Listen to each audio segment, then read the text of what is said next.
hey, would you launch a travel site or a sort of a local site in 2024 with all the changes? And I have my good buddy, Alex Cooper from WP Eagle. How's it going today? Good. How are you? Good. I'm good. Yeah. Yeah, doing really good over here. It's getting a little warmer, and we've been going out hiking, and it's kind of summertime here, and it is getting quite warm, even though there's still a lot of snow in the mountains. But yeah, things are great, and we haven't caught up in a little while, so I'm excited to talk about all the news out there and hear about what you're doing. So When you say warm, what kind of number are you talking about here?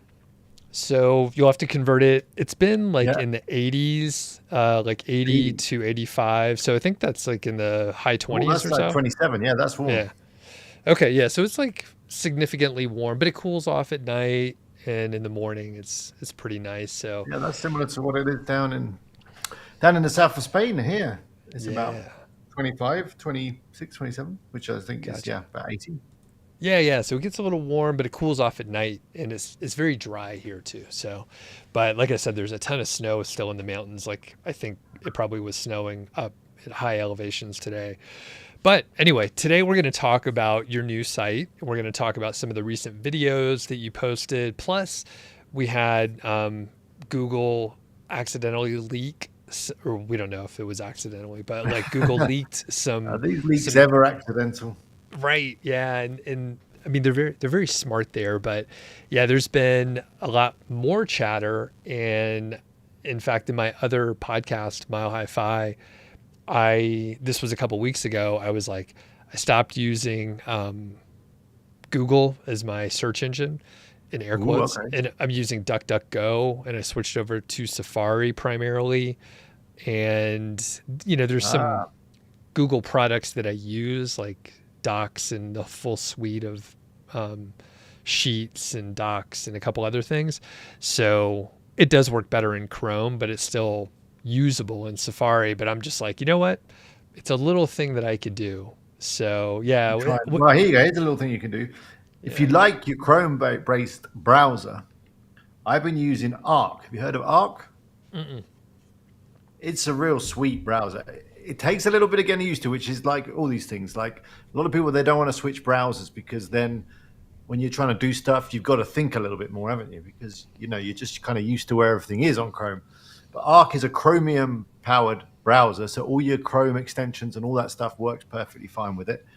But it doesn't give all your data to Google, and the interface is just really slick and it's really nice. You can kind of get rid of the bars and everything and just have a full screen experience. And then when you need to access your stuff, it's really cool. And the stuff that you use all the time, like maybe Gmail and Google Docs, you can have them as kind of like little apps. Check it out, Okay. Arc browser, really cool. Gotcha. Yeah, I may need to do that. Well, the other, related, I've used Macs for like 15 plus years or so. And I started using the mail and calendar app it's on my machine and it works fine. I just usually would be in Chrome using Gmail and Yeah, whatever. But anyway, I'm like, I'll use the native apps and see how they go. But anyway, yeah. there's a I lot of guess if you've news got out an there. iPhone, it kind of makes it all fit together nicely. Yeah. Yeah, yeah. And it works pretty well. So no complaints. Well, let's get into it, and we got some folks in the chat. So please let us know if you could hear. I think it is working. I heard myself a minute ago. But let us know in the chat and say hello. Feel free to not answer questions, but ask questions, which we will answer Yeah. later. But yeah, Alex, you have experienced the same thing as many of us, where like we had sites going, we were marching along with content websites, and then things changed a lot last fall, then in the winter, and then in the spring, and then there were other updates. And generally, there's a lot of people just kind of giving up on SEO. In fact, you mentioned just before we hit go, Matt Diggity, our buddy, posted on X, on Facebook, which we'll probably read out a little bit of it, but he says SEO is dead, not completely. And then he went on a little bit further, but basically he was like, things are kind of different now overall. But yeah, can you talk about how you've been pivoting a little bit in some of your recent content on YouTube? Yeah. Yeah. I mean, I've been doing a lot more social media. which has been fun. And I guess my new site is about where I live here, Estepona, which is a up and coming tourist town. I mean, when I first started coming here, not many people knew about it. Now a lot of people know about it, and a lot of people are coming here for better or for worse. A lot of the locals maybe are not so happy that there is so many tourists now appearing.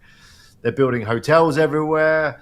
There's a lot of redevelopment. The Paseo, which is down the front by the sea, is all been completely redone. There's flowers, there's fountains, there's palm trees. It's right next to the beach. It's complete paradise, and a lot of people are discovering it, and they're like, "Wow, I want to come here on holiday. I want to buy a place here." So, yeah, I'm doing an English website. There probably will be a Spanish version in the future, but yeah, sharing things about where to go, what to do, where to stay, what to eat, how to keep the kids amused, what to do when it rains, all that kind of stuff. So my new site is a combination, which is not quite live yet, but it's almost live. It's a combination of directory. So I'm creating pages about pretty much every location. It's going to take a little while, but I've got plenty of time. I'm starting with the locations and restaurants and cafes and bars and hotels that I know. And and then I've got a e-commerce side. I've started doing print on demand. In fact, I should have put one of the t-shirts on. I've got a few of the t-shirts. They've started to arrive because I've ordered them. And I've been wearing them around town. A lot of people have been saying, "Wow, where do I get those t-shirts?" So that's exciting.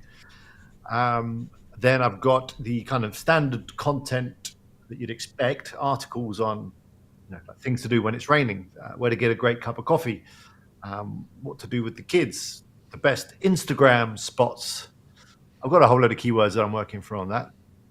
And the other thing I'm trying to really push for on the site when it's live is user-generated content, because I've in a lot of sites that haven't been hit so bad have got a lot of user-generated content. So I'm proactively within the articles and just within the design of the site, and I did share all this in a recent video, asking people to post their experiences and their comments and their thoughts on various locations and things. So yeah, it's exciting. And with regards to social media, which is probably the fifth big part of it, I've started the social media already. It's already been going for over a month, maybe 2 months. And I'm just really loving it. When I go out, which I obviously go out every day, walking around the town, I see stuff going on, and I'm just videoing stuff, taking photos, and then using Buffer, which is like a scheduling tool for social media, to schedule a whole load of stuff up to Instagram, Facebook, Pinterest, Twitter or X, YouTube as well, and even TikTok. And it's all growing really nicely. I mean, I have pushed the button a few times to boost a few posts, but only the odd euro here or there. And yeah, it's getting good growth. And in fact, just today I was sitting in a cafe, and there was a couple of tourists that were kind of looking for their hotel. And I said, "Oh, you probably want that hotel over there." And he was like, "Yeah, I saw a video about it. And in fact, I think it was your video." So that's kind of cool. I said, "Okay, when you go to a hotel, you tell them that you found out about the hotel from what." And that's happened a couple of times. There's a few people. I was at a cafe that I did a video at the other day, and someone said, "I watched your video. That's why I'm here. You said this place does good food and good coffee, and you were right." So the more of that I can get, then I think I can get to a point where I can start to, encourage businesses to pay. So far, the way they're paying me is with like free food and drink and stuff, but that's fine. But ultimately, I'm going to try and get some sponsorships and sell advertising and things like that. So much to unpack. So social media is a big portion of it, and I know we've chatted before, and you've actually published a couple of videos where you mentioned like, "Hey, I published a few hundred posts, 433 posts to social media in the last 2 months, and here's what happened." So with the business model overall, how are you thinking about monetizing? And again, I see obviously we have the print on demand, so that's pretty straightforward. But you also mentioned keywords. So what's the overall monetization strategy? Wow. Multiple monetization. Yeah, the e-commerce, which I'm excited to explore because that's not something I've done too much of. But I figure that with some really good t-shirt designs and other merchandise, hats and mugs and whatever else, cups, and maybe some good Facebook ads, that might work really well. The other monetization is through selling probably banner space, but also maybe sponsored content. So I'll write about a hotel, or I'll write about a cafe, or maybe on my article where it's like the top 10 places to get a good cup of coffee, I may pay for placement at the top of that article, or maybe charge for placement at the top of that article. So yeah, doing business deals directly with local businesses here. And I have already had a couple of people interested. One of them was a real estate company, so that could be quite interesting. I guess that might be another opportunity. If people have got real estate that they want to advertise, or maybe places to rent, I could maybe have a billboard. So yeah, there's going to be a lot of direct deals. Initially, I was thinking about affiliate, and I think I'm still going to pursue affiliate. So I've signed up with travelpayouts.com, which is kind of like an agency for travel affiliates. They kind of bring all the travel affiliate programs together in a one kind of nice place. I guess they're a network, maybe a bit like ClickBank, but for travels people. So yeah, when I review a hotel, I'll have a booking.com widget or something on that page so people can check availability, book a room, and earn a commission that way. And then maybe something like Mediavine or Rapture or Ezoic, although I'm not too sure about the future of those kind of things. What are your thoughts on that traditional model of slapping ads all over the site? I think I would prefer the direct deals that you mentioned, just because the margin's so high. There's always a trade-off, so you'll have to find the people, court them, and then run the deal and negotiate and all that stuff. And then, you could make it like a quarterly deal or every 6 months, so you don't have to like renegotiate all the time, which would be a pain in the butt. But I mean, those companies like Mediavine or Ezoic, like they're taking a big chunk of like the revenue. So if you cut out the middle person, then you could just take a lot more home. Plus, I mean, I think we often think too small we're like, oh, we could do some affiliate deals and do some stuff. And it's just what we're used to. But you mentioned real estate. It's like there are professionals that are doing stuff and they're spending a lot of money on marketing, and it's a big ticket item, right? And there's a bunch of other stuff too. Like, I mean, if you are doing directories and stuff, like there's other professionals out there that would benefit from advertising, and they'll pay so much more than like our traditional just generic ads for the general population, for people that are like, I might want to go visit Estepona. Like, it can be super targeted, super relevant, and hopefully super productive for them in terms of the ROI. I think if I get it right. So I'm kind of at the point now where I want to build up the numbers on social media, and when the website launches, which is going to be next week, I'm sure. I keep saying it's going to be next week, but then I keep writing more content, and then I'm like, oh, I really need an article about that so I can link to that. And then, I want to talk about that place, and I haven't put them on the directory. So it's like constantly just adding more content, which is fine. It's fun. But I need to get to a point where I press the button. But I want to get some good numbers up so I can have like a media pack or something where I say, I've got 2,000 Instagram followers. My posts get this kind of reach, get this kind of engagement. So I've got some numbers that I can present to people, and because that's what people want to buy, I guess. And I guess that like a sponsored Instagram post could be another way of doing stuff as well, which I have been experimenting with. There's a cafe down the front, and they wanted to do some fitness classes, and so I've been filming them, which was terrible, filming women in Lycra doing exercise. It's tough work. Someone's got to do it. But I've seen that go from nothing, and a lot of the messages have come through Instagram.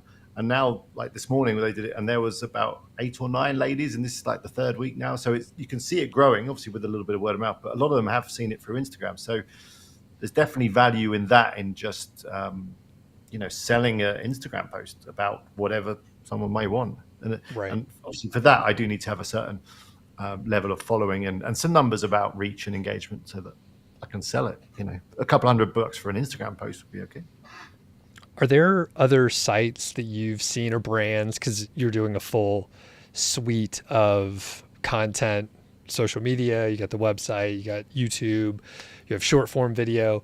Are there any sites or examples of brands that are 6 months or 3 years ahead of you, where you're like, I like what they're doing and I can see how this business model can work?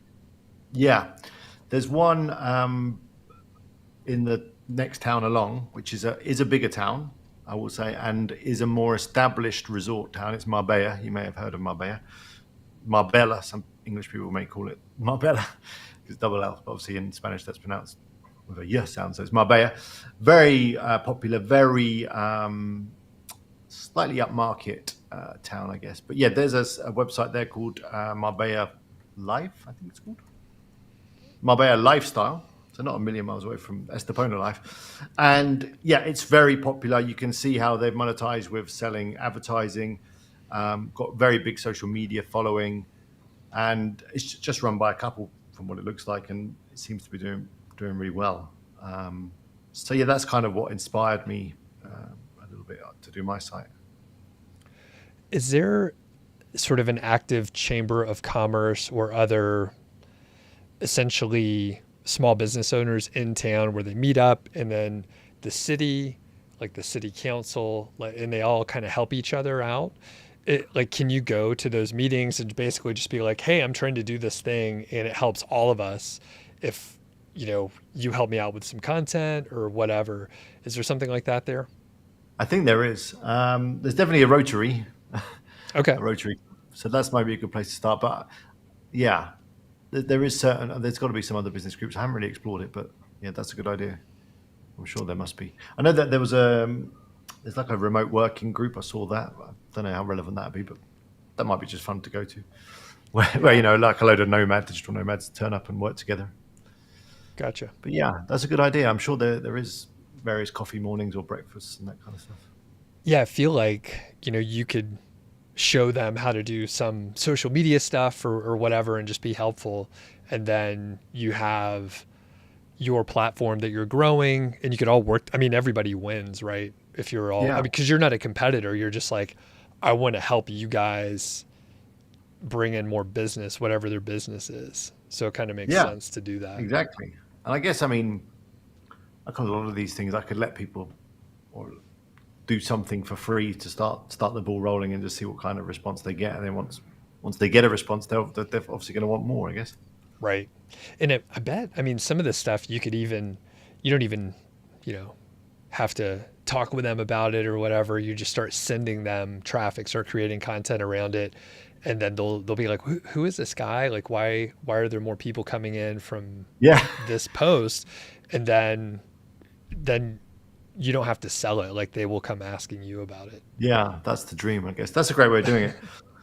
I've had a few people criticize or at least comment and say, well, but it's not a particularly big town. It only gets, 250,000 visits a year. How are you ever going to make money? So I don't know. I'm going to have to see. I'm going to have to be creative, I think. But I think with putting the right people in front of the right people or the right businesses, you say that's very valuable to them. So if I can charge a good rate for that, then maybe I don't need the big numbers that traditionally we think we need in order to make money out of, like Ezoic or affiliate, where you kind of, it's more of a numbers game, isn't it?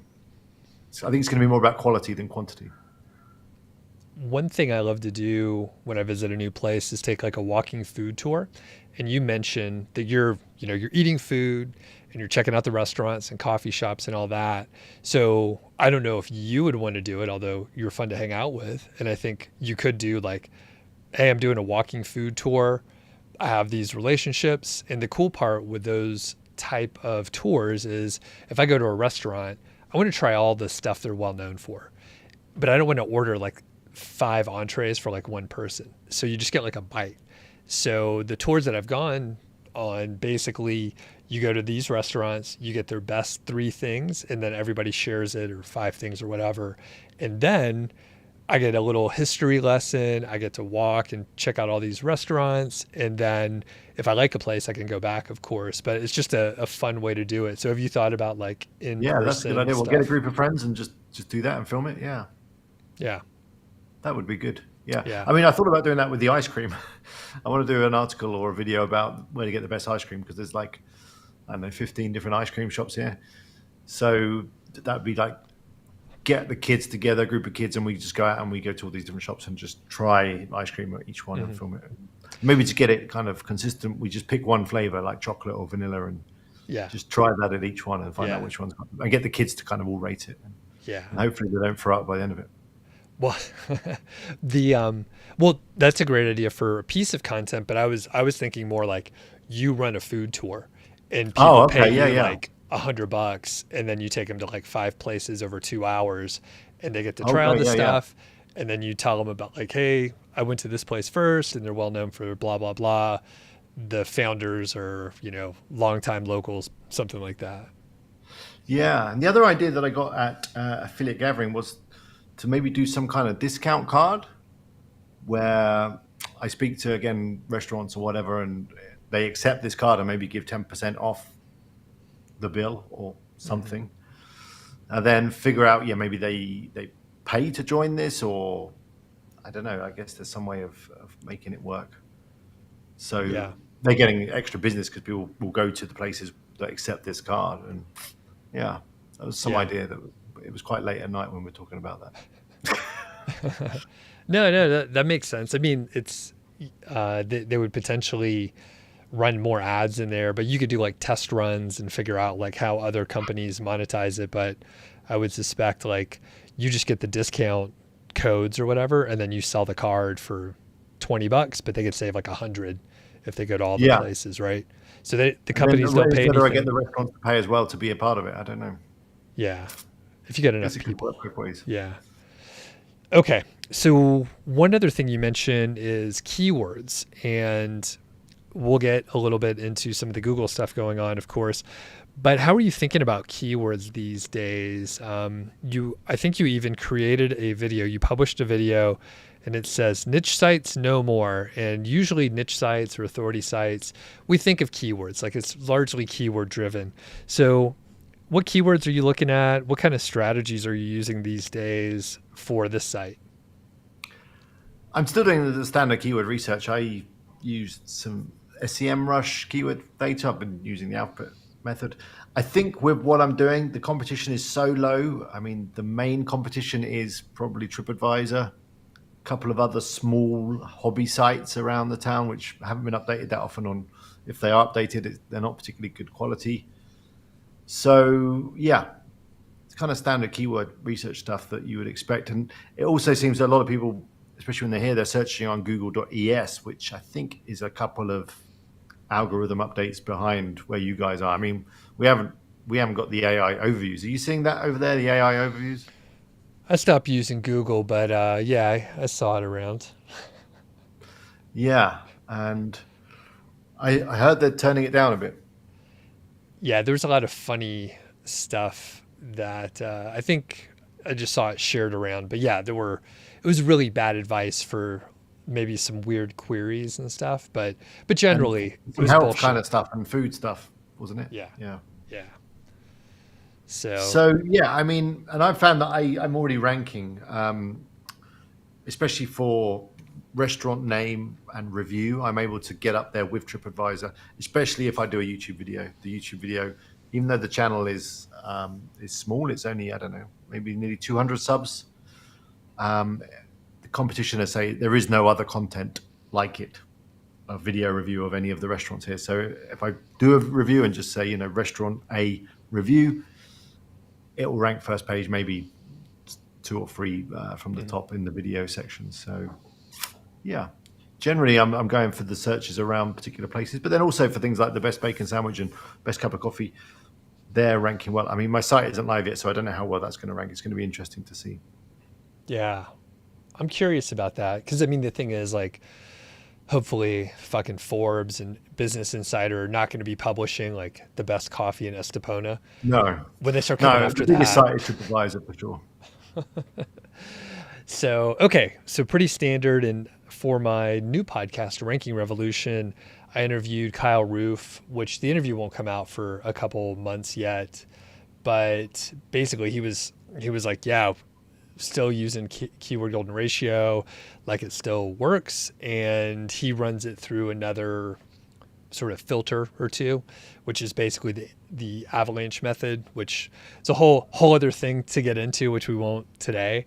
But basically it's like, yeah, the same stuff works. Like things are changing, but go after low competition keywords and make sure you're going after keywords that your site can rank for. And it sounds like with a pretty small town that you're working with, it's probably going to be fine. Like what's the population there? Good question. I think it's around 70,000. It's got to Okay. be more than that now. That's the 2018 data, so that was 6 years ago. It's Okay. pretty near 100,000 now, I'd have thought. Okay. So pretty good sized town and a lot of visitors come through. So it seems like a pretty solid Yeah, way to I'd say go. that's the living population, visitors, and of course it is kind of seasonal. I guess a lot of people come in the summer. Yep. Okay. All right. Okay, 250,000. Yeah, international tourists every year. Okay. So pretty solid. Yeah.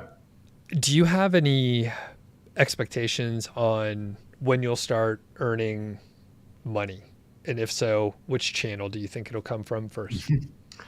I think e-commerce will go quite quick. Some people have already asked where they can buy the t-shirts, so that's promising.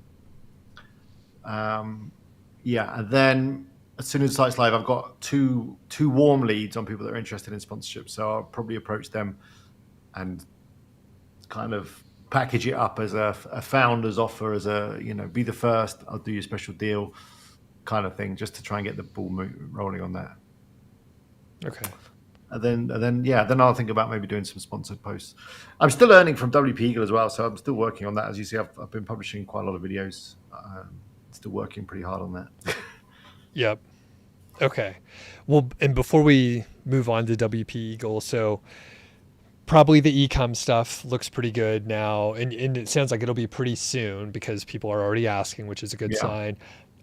Do you have any expectations on how much you can earn per month, say, or per year from the site? I know it's really just a guess, but what do you think?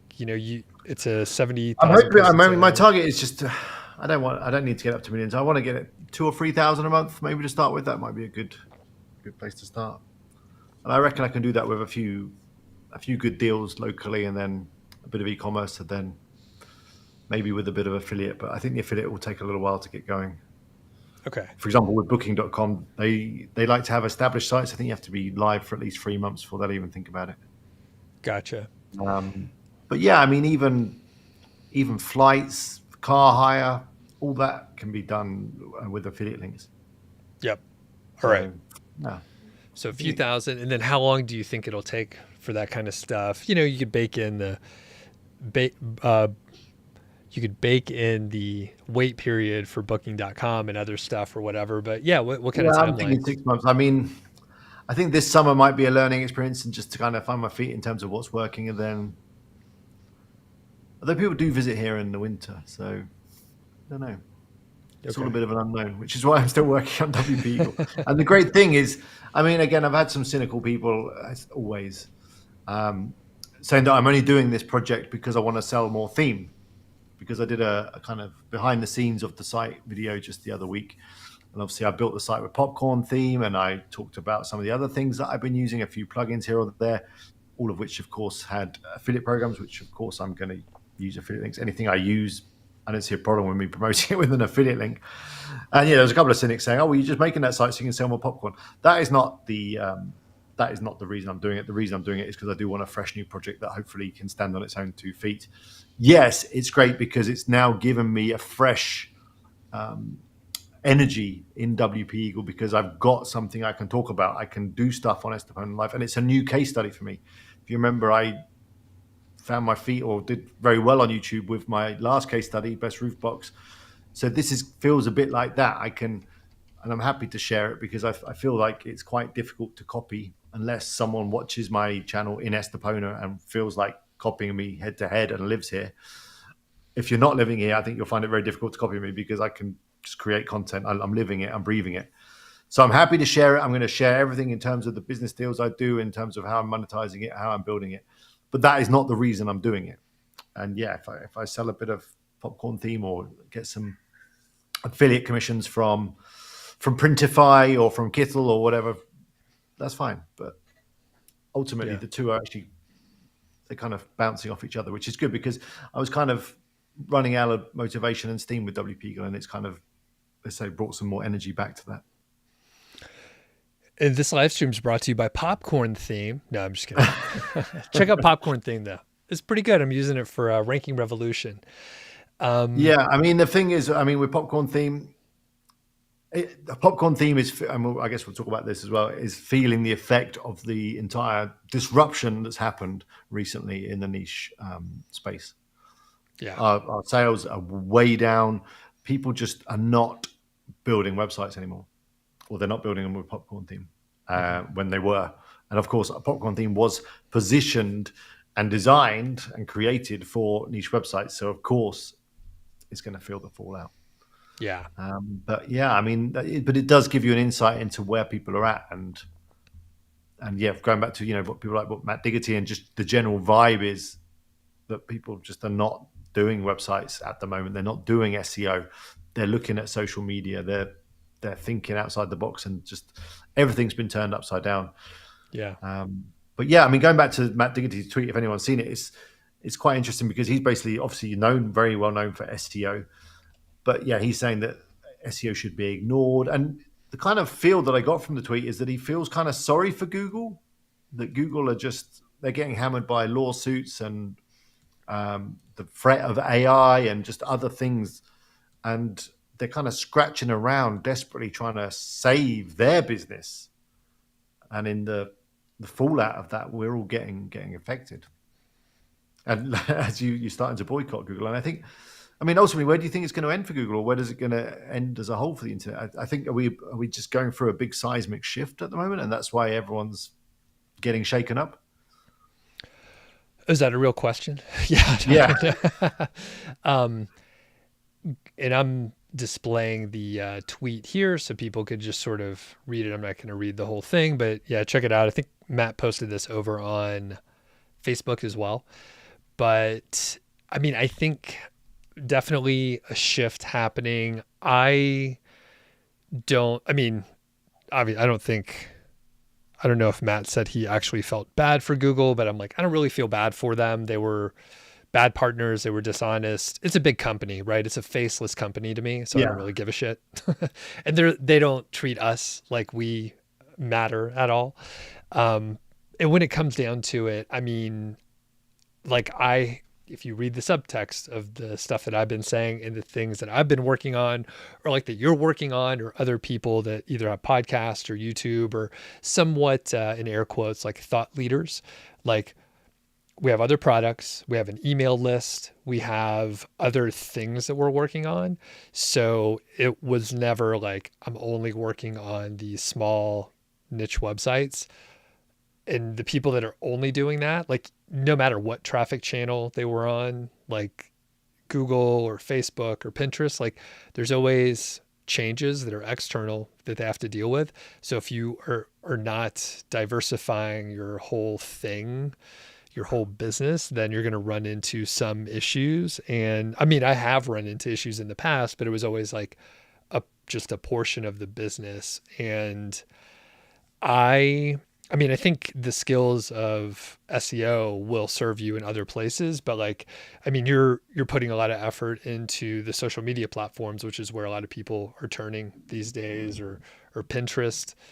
And I mean, you're going to run into the same issues. Like you're going to have like burnout issues. Algorithms are going to change. They're going to start charging you to reach the same audience that you were reaching before. It's like all the same shit again. And you have other products though, and you have multiple traffic sources. So you're able to be nimble, but it's like, it's going to lead to the same place. So I don't know the answer to the question. Yeah, I think ultimately, I mean, the way we, as Matt says there, the way that we have been searching for stuff is kind of archaic in a way, and the way that AI is going for sure is going to change, especially the way we search for simple information like, how many legs does a horse have, or can ducks eat bread? All that kind of stuff is you don't need an article, or do you? I don't know. In theory, the AI has to learn off something, but maybe that information's already there, so it's already learned it. Well, I can't remember what I looked up. Where's the best steak in a town? Do you trust an AI for that, or is that when Reddit and TripAdvisor do become useful, or a video of someone with the steak and eating with their friends? You know what I like to do? And we got a couple questions we'll hit. I wouldn't trust AI. I wouldn't trust like the TripAdvisor stuff either. Cause like basically I went to like go walk, find a place, and then like ask people there, like, hey, where should I go? Cause Yeah, there have been so many times, like my wife wants to look up everywhere. Like she's like, I'm going to plan this whole fucking thing out and know exactly where we're going all the time. Not that extreme, but like she wants to like, let's check some reviews and do this. And I'm like, let's just go walking and then we'll find somewhere and try it and we'll see yeah, how it is. We won't be tainted by like some person who had a bad experience because they were, they had their kids with them and they were having a bad experience overall. Like it's yeah, completely isolated. Like you could just go in open and like, hey, is the server good? Like, is the food good? Did I enjoy myself? Instead of going in with like, this is a 3.5 star. So, I mean, it's just too much data. It's like, I don't want to look yeah. that shit up, basically. I don't know. No, that makes sense. But yeah, so I think ultimately maybe Google is doomed in a way in terms of the way we are going to find information and search. And Yeah. I don't know, it's going to be interesting times. All right. We have a question from Matt. Are you using AI to write the articles? And if so, how are you using AI for the website content? Um, no, I haven't really been using AI at all. I've been deliberately trying to annoy it. There was a couple of articles that I did, and I've kind of rewritten them. I really want to get the articles to carry my tone, my personality. So that's lost with AI, and also the AI information has not been great. Sometimes I use it as a starting point for like. So I was writing an article on the best Instagram spots. Again, that's just some keyword research. It seems that people search for where to take Instagram photos when they go traveling. That was bizarre to me, but it's a real thing. So AI threw out a few ideas, and I was like, okay, yeah, that's some good ideas. But then as I'm thinking, well, that's a good spot. And just I'm going around town, I go, that's a great spot. On top of the mountain is great, on top of the tower, down by the port, on the beach up there where you get the view of the sunset. So yeah, I kind of use it as a way of kind of giving me inspiration and getting me started, but then I'm completely rewriting and I'm not letting the AI actually write the article. Maybe as just a source of ideas so Okay. that I can see how bad it is and then correct it with my own real world experience. How the tables have turned. You were talking all about AI a couple of years ago, and I was like, no, no, no. Now I'm using AI for this. I'm feeding your voice into it and I'm just reading what it says here. Yeah. I'm not even actually thinking on my own anymore. Yeah. Um, So, I mean, I don't know. AI to write articles now looking back, yeah, that was never going to work, was it? no, no, no. I mean, it did for a little bit and Yeah. then it didn't. So, Because now um, that is basically what you have built into Google with a Google search AI overview. It's just like a mini article writer written in, built into the search engine. yeah.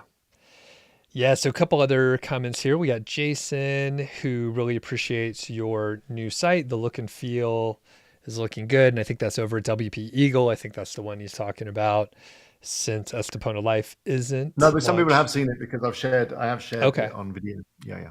Oh, got it. Okay. And also notes that Matt wasn't really saying he really feels bad for him, just a figure of speech. And quick shout out Yeah, maybe Jason not. has a new podcast out there, Digital Downshift. So people should check that out. I don't think I didn't check if I should announce it, but there's not that many people watching this, by the way. So it's only a handful, just friends, Jason. But the interview is great that I just listened to. Matt also asks, is the new site considered a directory site or a review site? How would you classify it? A bit of both. Yeah. Okay. It's a directory site and a review site. So the directory pages have directory kind of information. So um, they've got a map, they've got some pictures, some images of if it's a restaurant, there's pictures of the food, there's pictures of the location. I've written a little bit, generally kind of more descriptive than review. So, here you'll find some vegan food and they've got a high chair and there's a great outside seating area and the Wi-Fi is pretty good, that kind of thing. And then if it is somewhere that I've been have actually visited and tried out, I will have a little kind of editor's comment sort of box where I will add my comment. But ultimately, the directory is just the facts I'm also using some plugins to pull in Google reviews. I've got the opening hours on there, some nice icons for the different facilities so you can quickly see if they've got air conditioning or Wi-Fi or whatever. The reviews come more if I created a video about the place. So if I have created a video, I will stick that on the directory page as well, and that will be my opinion. And I haven't actually done any bad reviews yet. I guess I need to get some balance. I've just been going to the places that I like. Yeah, that's fair. That's fair. And Okay. I also don't want to upset anyone too much. Right. Because that's the other interesting thing, and I guess the other angle. I've created a Facebook group, which is growing quite nicely. I'm not sure what I'm going to do with the Facebook group, but when I was speaking to Nina, I met Nina at Affiliate Gathering, Nina Clapperton, and she was all about Facebook groups in terms of get better reach and all that kind of stuff. So, but the other night I was just getting attacked in my own group by someone who incidentally I had met a few years ago, but they'd got a real bee in their bonnet about what I was doing and the fact that I wasn't a local and that I was a foreigner and kinds of stuff. So I guess that's all part of it. But you know what that's like. When you put yourself online, regardless of what you're talking about, there's always going to be someone that takes a pop at you. Yeah.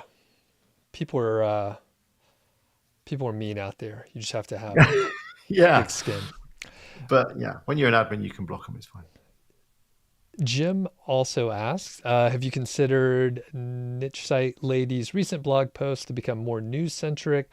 My local city site seems to have a mix of directory and the usual travel blogs and local news. So have you thought about that much with sort of the news aspect?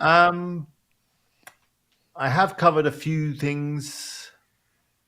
I don't want to be a journalist because there is quite a lot going on, and I feel like if I went down that route that I would want to try and cover everything, and that would probably be too much for me to do. So if I occasionally see something, maybe little bits of news, I will post it and that's what I'm using my group for more actually. I will post in the group as myself rather than as Estepona.life and share little bits and bobs like, oh, they put the fountains back on, which they have because we had a water shortage and now it seems we've got some water, so the fountain's back on. Or, this new cafe's opened, or simple little bits of information like that. But no, I don't want to become a news site per se. I don't want to be like the local newspaper or anything like that. Yeah, and I think the danger there is if you're not super interested in it and then it works, then you are stuck doing a thing you don't like doing. Because it makes sense, right? If there's not other people covering it and you could actually go and talk to the restaurant owner. People and just be that journalist kind of person. Yeah. Interesting. Yeah. And the thing is it doesn't sound interesting to me unless that's the stuff that you want to do. So even if it works in the short term, we don't know what Google's going to, I think even if Google came back and they corrected some of the stuff that they changed, whether they had unintended consequences or it turned out exactly like they wanted, I think unless someone's starting brand new, they've lost a lot of trust. And I don't think most of us who were impacted would be like, yeah, I'm going to do the same thing before. I think we're all like, all right, we're not going to work with these people. These are bad partners. Yeah. Once you get burned once, you generally don't go back and touch the fire again. Matt also mentions, how long do you have to live somewhere to be considered a local? Wow, that's a good question. Yeah. And I think, some people are always going to have an issue with it. But the point is your opinion matters because you have a specific perspective and there's other people with a similar background that want to know your perspective because it's similar to them. Yeah. So that's a lot of people have already asked me about, creating content about actually moving here, because that's a big thing that people are doing right now. They're looking to buy property. They're looking to get a visa. They're looking to bring the kids over. They want to know about putting kids into school, learning the language, getting the paperwork sorted, buying a property. And I have experience in all of that. So yeah, it is a foreigner's perspective, I guess, in a way, which I've always said that's what it's going to be, because that's all I can give. I wasn't born here, and I know some locals here, and maybe I'll bring them on board to give me their opinion on certain things. But I know their opinion generally will be there's too many tourists. It's kind of strange, and you get this in a lot of tourist places. Is they depend on the tourists, but then it's like a love-hate relationship. They like them because they bring money and they keep the economy going, but then they also push house prices up. They also make the place really crowded in July. Sometimes they misbehave. It's kind of, yeah, it's one of those things when you live in a tourist place. But I think they would miss them if they didn't come, for sure. Mm-hmm. Okay, so you outlined sort of the plan from a traffic standpoint, the monetization. Where do you think you may run into issues? I think you mentioned burnout. I think that might be an issue. And I think that's one of the problems with a social media first approach. Social media needs feeding continuously. Whereas at least with Google, we could feed it an article and it might then serve that article many times. Again, this is another reason why being a journalist and having a news site isn't appealing to me. It's very time sensitive and you have to continually keep publishing and keep feeding it. So yeah, at the moment I'm okay. And at the moment I'm finding it fairly easy to do. And there's still plenty of things I need to take photos of and make videos of. And obviously as the town changes and stuff happens, I can do that. But yeah, it's a beast that needs feeding all the time. So there is a risk of burnout there, I think. But I don't know. We'll see. Maybe I'll start to get some people to help me with that. Okay. Yeah, I was going to say, what will you do? So just offload some of it, maybe some other friends in town. I think I could ask some friends and maybe make some offers. If you see something cool or whatever, get some photos, make some videos, and I'll take them off your hands for sure. Even if it's just raw footage, I'm happy to edit. Yeah, that's the rough part with social media, and you mentioned like Facebook groups and stuff, and it's I think with my other podcast, Mile High Fi, my co-host like really wanted to do a Facebook group because he heard they work really well, and I was like, I'm not doing any of that shit. Like, if you want to do it, I'll pop in occasionally, and I only go in like once a month. But it's actually like it's fairly well engaged. Like, people do like them, but it's just not my thing. And yeah, it's I think you need to find good people to help you. I'm already finding that. Yeah, okay. So there's like already in the group 6-7 posts that need approving or whatever, and I know that they need to be approved fairly quick, otherwise I go out of date. So I think it's getting some people that just want to be moderators and want to help with the groups and finding a few of those good people to help you run it. And then going back to the kind of user-generated content, it's a bit like that. The group will start to grow itself through users sharing things and posting things. Right. But you do have but to then have those they moderators. start fighting with each other and whatever. You've got to break that up. And yeah. It seems like, yeah, there's always people that'll like ruffle feathers, even if it's like a positive group overall. It's like someone still is like, well, actually. So, yeah. Okay. Yeah, I found that already, and I don't know if it's just social media in general, or just the internet in general, that the more negative side always seems to be the loudest. Going back to reviews, for example, generally people post more negative reviews, I think, than positive reviews. You have a great experience at a restaurant, I think it would have to be fantastically great to inspire you to go and leave a Google review or a TripAdvisor review. But you have a bad experience, I think you're far more likely to leave a bad review. Yeah. And it was the same in my Facebook group. So along the beach here, there's some showers. It's like to rinse your feet off, to get the sand off your feet. It's fair enough. And they've all been off for a while, obviously, because of the water shortages. And I heard that the fountains were coming back and that maybe some water restrictions were going to be lifted. So I put a post up saying, does anyone know when the showers on the beach are going to be back on? And the negativity, the attacks I got was like, well, don't you know we've got a water shortage? Surely it's far better to, have drinking water than wash your feet. Why don't you get a bucket? And just, wow, the kind of fallout from it was intense. Oh man. Here's a content. The negativity is always the loudest. Content idea from Ryan. I'm looking to get a digital nomad visa to move to Spain. So any info on that would be great. I've seen travel sites and TikTok people team up with solicitors as an affiliate. So just some ideas there. Yeah. I mean, that's a good point, actually. So I've been using an advisor to get my visa, which is the digital nomad visa. I've just, in fact, filed the paperwork for it. Should be through very soon, of which there is a lot of paperwork. So yeah, that's a great idea. If I write a little bit about how I've done it, I could then link off to my advisor and maybe arrange some kind of kickback on that, because it's not cheap to hire an advisor to help you or a solicitor to help you. But yeah, it's basically, it sounds like it's a really cool thing, the digital nomad visa, but when you drill into it, it's slightly out of date, and it should be probably called the remote worker visa, because it kind of wants you to have a foreign company that you're working for. So say maybe you work for Microsoft or some bank in London and they let you work remotely, then you'd be a good fit for the digital nomad. If you're someone who has some niche websites and earns affiliate income from all over the place, there's not enough boxes on the forms for that.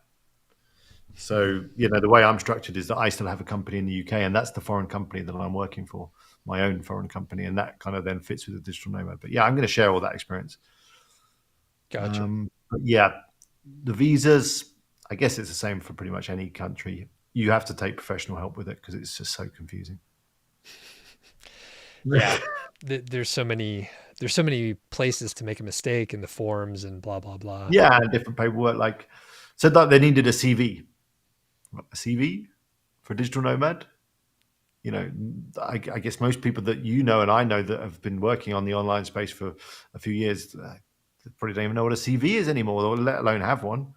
Why would what indeed would they put on it? They've been doing some YouTube videos and making websites for the last 10 years. I mean, how does a CV even look for someone who works online?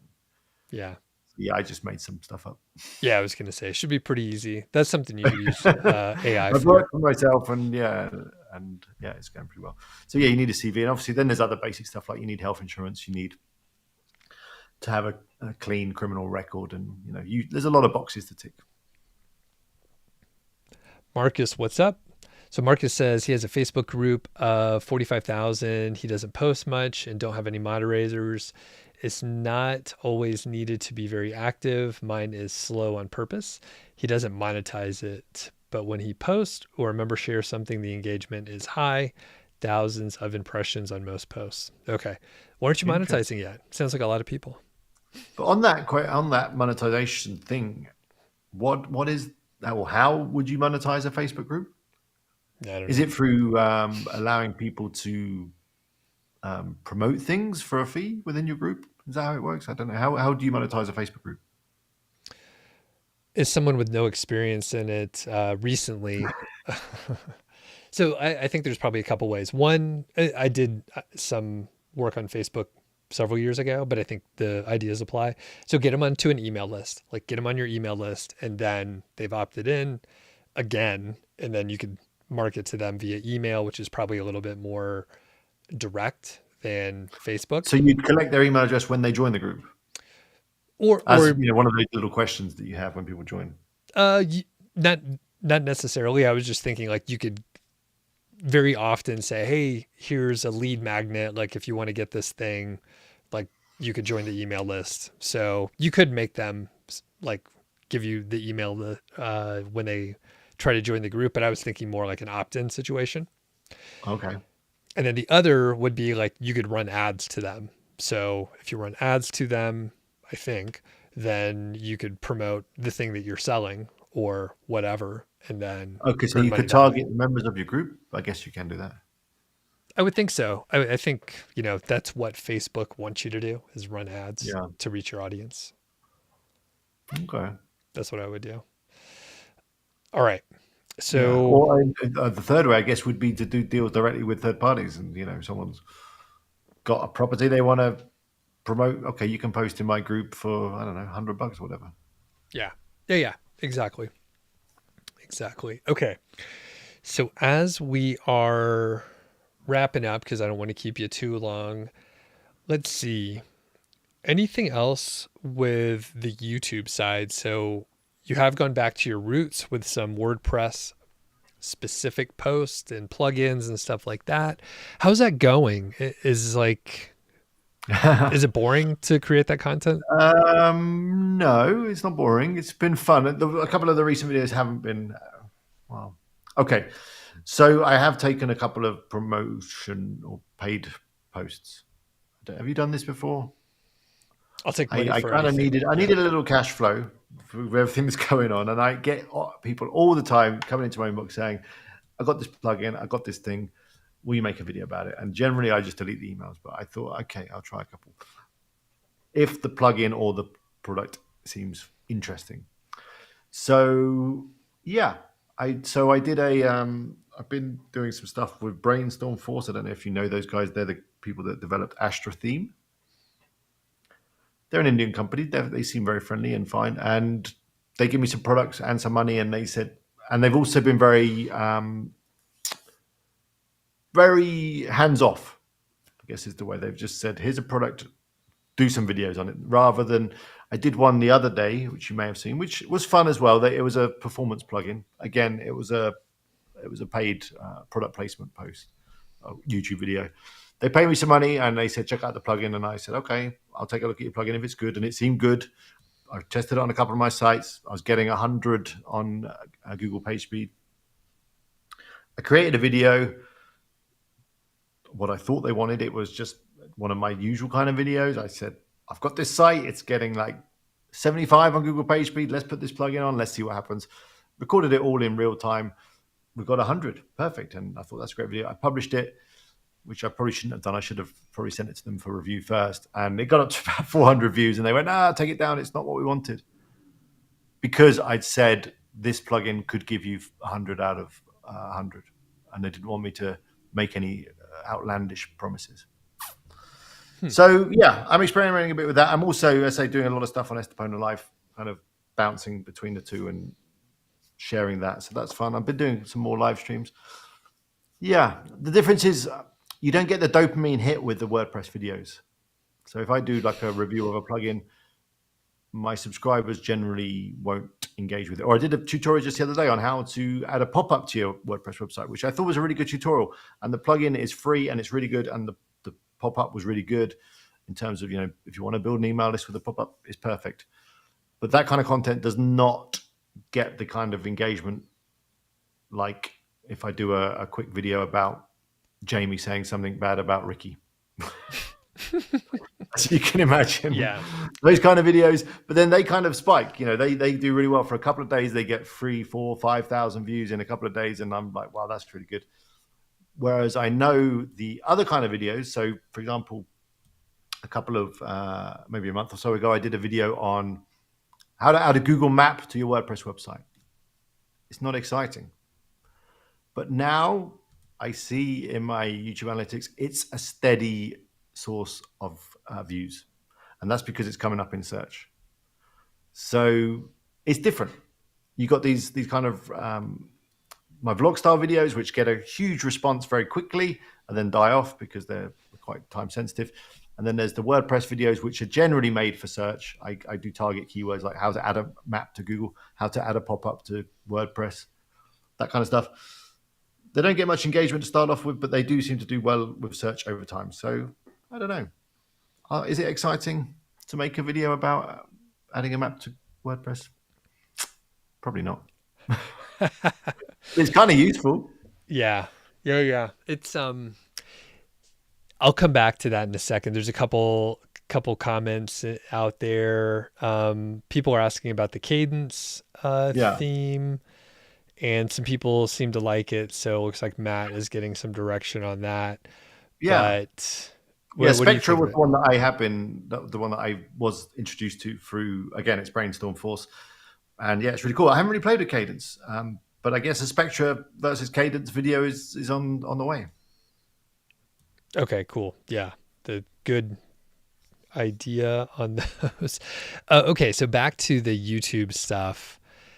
I wonder, do you have a strategy on how many videos you publish for the existing subscribers versus content that should grow the channel? Like you said, you've done a shitload of videos. I have too. And it's just like, do I want to do another keyword golden ratio video?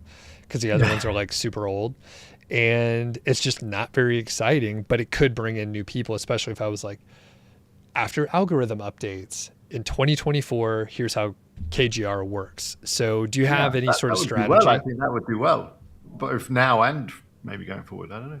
Yeah. Yeah. Yeah. So how do you, are you like, I'm going to do half the videos for the existing audience, half the videos to grow, or how do you think about it? I'm kind of doing it, 50-50. That's my plan. I mean, the vlog style videos, which always are popular and do really well quite quickly, they're quite easy to make. I do need inspiration in order to do it. I need to have something current at the time to kind of inspire me to do it. I've got a whole list of WordPress ones that I want to do, and yeah, they're not as fun, but I've now started getting myself into the habit of, if I'm going to record those kind of videos, I will try and do it in like a day or two, get in the zone, and just, record and then edit like 3 or 4 in one hit. So yeah, I'm trying to get the mix right. Although I am getting people saying, well, you're going to confuse the YouTube algorithm with this. So, if I do a review of a plugin, it will have a very low click-through rate, and it will, have a low average view duration. And then if I do something like, niche websites are dead, it will have a very high click-through rate and quite a high average view duration. And people are saying that could confuse YouTube, but I'm not so sure it will. I think YouTube and the algorithm are smart enough to know that maybe my audience are into slightly different things. Maybe, I don't know. And then, of course, there is the search. Some are made for search and some are made for subscribers. And I think that surely a lot of channels have that mix.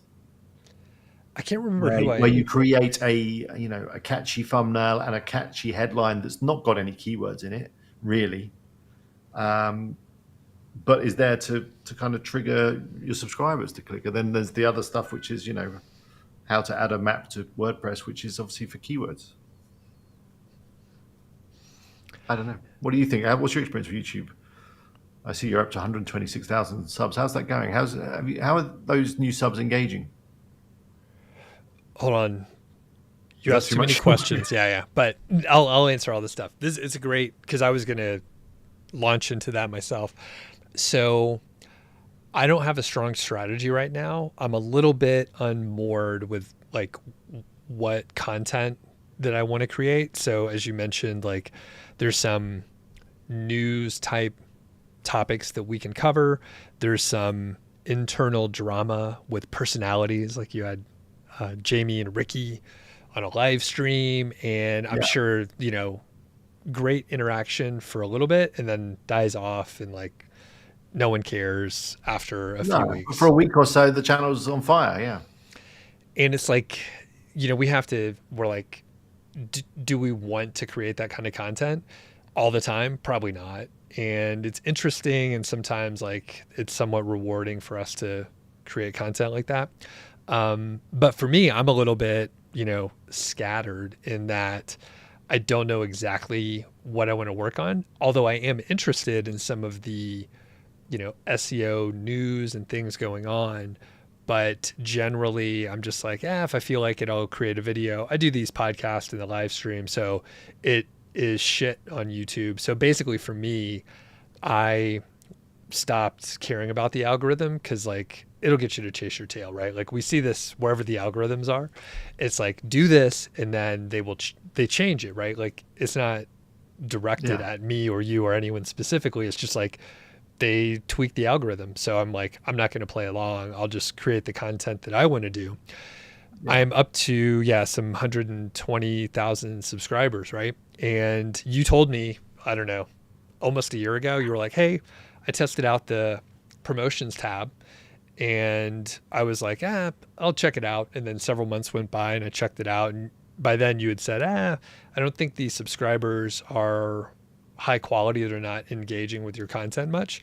However, it worked. So I essentially added at this point, like 90,000 subscribers in the last 6 months or so. And I'm like, I think they're probably going to close. I don't know if they're going to close the loophole or if it's a loophole or if I'm doing exactly what they want, but it wasn't a large amount of money. And I got my stupid fucking plaque, which is it's all just a vanity thing. So I was like, I like it. I see it behind you there. Thank you. And people care, but I was like, I'm not going to be too connected with it. But I'm like, if I could just run ads, like that's an interesting story. Although I haven't gone around and told the story much because it's not a very interesting one. They don't engage. I've told a couple people about it. I say it on live streams occasionally. I literally just ran ads. And again, it really wasn't that much money. I think it's maybe it's a few cents per subscriber. You could see that the videos that I don't run ads to because it's a very low number of views. So I just did it to get the plaque. I don't know. I don't know. But that was my problem with it. I just, and ever since I started YouTube, I've always had the goal of getting that plaque, and I feel like I was cheating myself if I paid my way to it. You want it to be pure, and I don't care. It's no, exactly. It's up to you. And I see someone else. Well, Gail from Authority Hackers has spotted someone else that's paying to grow their channel. I told someone else, and they hit 100K recently, and I was like, "Hey, you're about 20K away. Do this," and I was like, "You'll hit it in like a week or 10 days," and he did. Yeah. Yeah, it's kind of weird. It's like Google and YouTube. Because there used to be services that would sell you these subscribers way before Google did. Yeah. You could buy these clicks and these subscribers and these likes, and Google were like, you should never do that. That's such a bad thing to do. And it's like they're doing it now. They're selling them to you now anyway. Yeah. It's kind of weird. And even if you do promote a video, it does get a lot of views, but it doesn't get any comments or likes, does it? No, it doesn't matter. No, but are they the all other bots? thing. What is this? I don't know. I have a theory. I'll tell you offline because it's all just Okay. there's no way I can test it. People might be listening. Yeah. I mean, they are. They'll probably, listen to our calls afterwards, right? I got Google devices all over the place, man. So, and Marcus says, tell us about the loophole. I mean, Alex told me, and whenever I mention it to someone. Well, and I think Carl told me. Yeah. And the thing is, like, you can tab in your creator studio, and it's like, oh yeah, what's that? And they're like, you just press this button and give them like $10, and suddenly you've got 1,000 subscribers. Yeah, and like that's how it works. So the thing is, I did this on my other channel, Mile High Fi, so people could check that out. People could go research and see the growth there. And basically, one of my friends who has another channel, he was like trying to catch up, and he got we had like 2,500 subscribers or so, just natural growth or whatever. And he was within, I think 17, and he was texting me and he was like, "Oh, we're going to catch you." And I was like, all right, I'm a marketer, right? So I was like, let me tweak these ads and see what I could do. And then a couple days later, he was like, what the fuck happened, man? Like, you got 2,000 subscribers in a few days here. Like, what's going on? And I was like, well, I published a couple new videos, but I also did these ads. It's all bullshit. And I haven't heard back, so I should check in. I don't know if I hurt his feelings. But he was the one, he was like, I'm going to catch you guys and we're going to pass you. And I was like, well, let me check this out. But no, you're not. Press the button quick. It's, so you want to do it in a pure way, basically. Yeah, that's the plan. But yeah, my subscriber count has flattened recently. You've been stuck. Yeah. Because you grew a little bit, but then you were over 70K for a short time, and then is it declining? Yeah, I think they might have cleaned out some of those fake accounts that I bought from Google. I don't know. Yeah. And it depends on the content I make. So if, again, that kind of content that I create for search, how to add a widget to WordPress, whatever, that does grow the channel because that is new visitors coming from search. So, and I haven't been doing that kind of content for a while. So that reminds me, like, I can't remember who I talked to, but actually it could have been my friend that I just interviewed, Paul, on the interview went live yesterday. But basically, he and I live pretty close to one another, and we hike. And basically, he said that he kept doing videos to get new people in, and it's drop shipping. So it's like beginner drop shipping videos. And he was like, he slowly was burning out, but he's tapered back. But essentially, it's just like, there's more people that don't know about drop shipping. So I need to publish more and more of these videos. So I'm curious if I go and look just like at the feed, if it's like every third video is like how to do more new drop shipping. Cause I mean, the thing is, like, if we serve our somewhat large audiences, right? Like yours is probably like naturally twice or a little bit more as large as mine, because I was at about 40K before I started running these ads. And mine was stagnant too. It was going like pretty good growth for a while. And then I think at the end of 2022, Google or YouTube changed the algorithm, and my growth dropped from 500 new subs a month to about 100. Is that when you were stopped? Yeah. Yep. Similar kind of time, yeah. Yeah. So he was like, yeah, I just started publishing more and more of those videos, and he's had pretty steady growth and good interaction like yours. Like when you have a good video, I see a lot of the vlogs, whatever gets 1,500 to 4,000 views in a week or so, something like that. But that doesn't really grow the channel, unless it gets a little bit of action on social media, or if I'm talking about someone else, that helps. Yeah. So if I talk about Ricky, or if I talk about Jamie, or if I talk about any other person that has a following, I will ultimately catch some of their following, obviously. Gotcha. You know what we should do, man? We should create some kind of drama between us. It's like the two nice guys, but somehow we get into an argument and there's some misunderstanding. Yeah. And then I'll call you out on other people's podcasts, maybe Spencer's podcast. That's a great way to grow. I think you could do a whole podcast or YouTube channel just like scooping up the drama. You might have to make some up, but I don't know if the SEO niche community is big enough and there's enough drama, but maybe expand it out a little bit.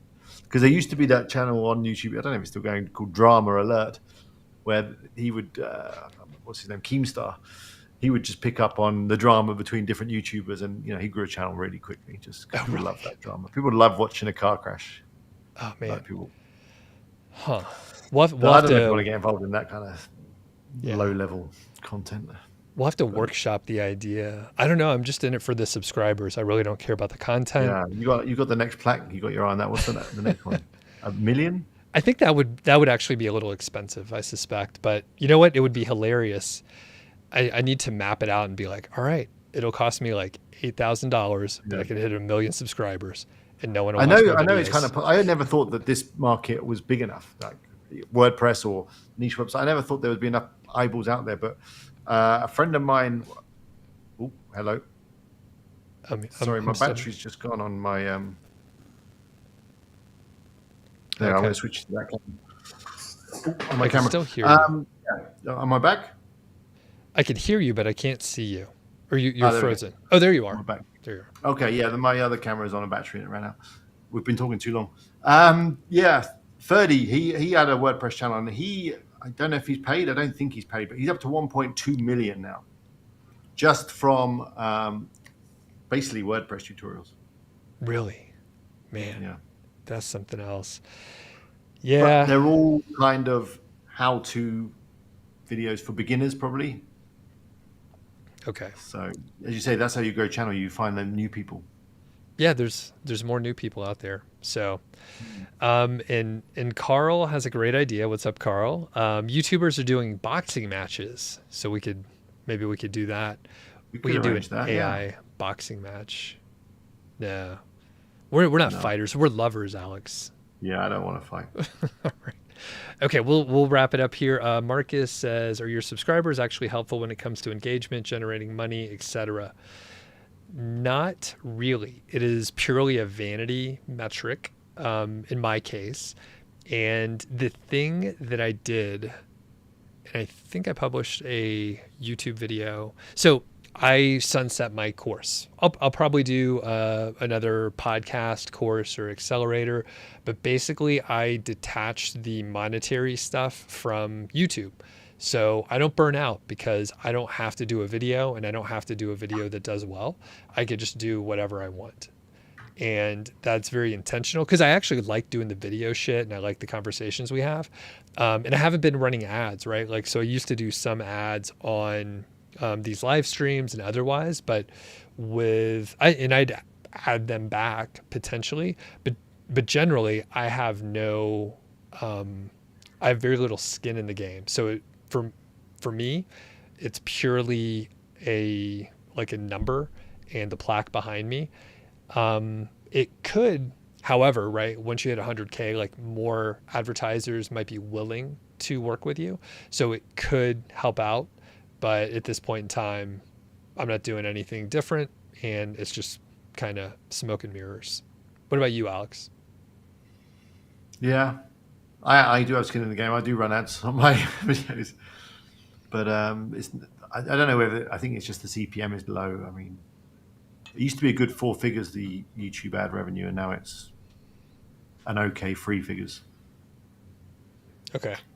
I don't know. And I still obviously put affiliate stuff within my YouTube, but I'm not trying to force too much content just to make money. As you say, I think you should create content that you want to make. Yeah. And if that involves maybe a product or a service that you think's good, then you can make a few coins off it, then fine. And But don't structure all your content planning around what can I sell. I don't think that's going to be good for anyone. It's odd though, because we're in a weird space because people are very nervous about like scams, and they're like, oh, this person's just trying to make money. But I watch a lot of more like lifestyle YouTube channels. So people that do outdoor stuff or van life or camping or whatever. And they will integrate their product feature and ad pretty well. And they're obviously trying to sell the shit. Like they put it on a harder sell than you and I would, but it's entertainment, and people are used to seeing commercials with entertainment, and they'll like fully integrate their, battery solar pack thing for their camper and do like a 2-minute ad in the middle of the thing. No, that's popular. A lot of that's common. Yeah. So it's like it depends on the niche, and I don't know. But a lot of the big podcasts and the big videos that I watch, you'll be watching it, and then halfway through they'll go, and now let's talk about our sponsor, blah blah blah, and there'll be 2 minutes of them just literally selling a product. I mean, I always skip that bit, and I guess most people do, but yeah. So, well, this one's brought to you by Adam and Eve. So go to adamandeve.com/hotdog. No, I'm just kidding. Yeah. No ad. All right. So, Alex, let's wrap it up. I know it's getting late there. Thanks for joining me for so long. Where should people find you? Yeah, wpeagle.com, or just do a search on YouTube for WP Eagle. Check out my Estepona stuff. Do a search for Estepona.life. The website is at Estepona.life. So I guess we'll do a video on how well random domain name extensions work soon. But it's got a nice brand feel to it. And that's it. I've got nothing else to sell or say, but yeah. All right. And I'll give a little plug for the Ranking Revolution podcast. You could check it out. There are lots of episodes. There's about 30 episodes out these days. There's a few solo ones out there, and a lot of them are 2-part interviews. It's focused on SEO and marketing at a higher level. So not beginner stuff typically. It's more advanced. So thanks a lot to the live audience here, and we'll catch you next week probably. But we'll see. Make sure you're on the email list. Thanks very much, everyone. Good to see you all.